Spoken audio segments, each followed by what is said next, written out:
L'exercice aura été préparé minutieusement et en pleine nuit pour éviter toute nuisance. L'alerte est lancée à 1h30 ce matin. Très vite, tout le quartier Schuman est bouclé par la police qui dresse un périmètre de sécurité pour faciliter l'accès aux secours. À l'intérieur, les secouristes vont découvrir 150 personnes coincées dans le tunnel Schuman-Josaphat, parmi lesquelles 40 blessés. Les secours s'organisent pour les évacuer le plus vite possible, une prise en charge qui doit s'adapter rapidement à ce tout nouveau lieu qu'ils ne connaissent pas, comme ici avec ces escaliers.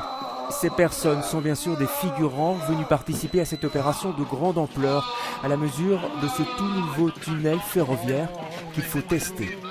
Ce qu'on peut déjà dire sur ce qui s'est passé cette nuit, c'est que globalement, tous les acteurs de la discipline de crise, ils étaient multiples, des pompiers, la police, nos services, à nous aussi, sont globalement satisfaits. Maintenant, les enseignements, ils vont être tirés dans les prochains jours à la lumière d'une autocritique réalisée par chacune de ces disciplines et un travail qui sera mis en commun, et on examinera les petites choses qui sont peut-être perfectibles avant la mise en service qui aura lieu en principe le 4 avril. Ce tunnel ferroviaire est en ce moment en toute fin de chantier, un chantier qui a débuté en 2008. Mais avant la mise en service, il faut obtenir plusieurs homologations, dont une liée à la sécurité, qui exige un exercice de grande ampleur, comme celui de cette nuit. L'exercice catastrophe et l'évaluation qui en sera faite, c'est un des derniers points à mettre en œuvre.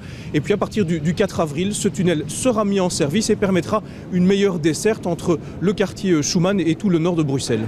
En attendant, cette nuit vers 3h du matin, tout était rentré dans l'ordre et les figurants ont pu rejoindre leur domicile sains et saufs.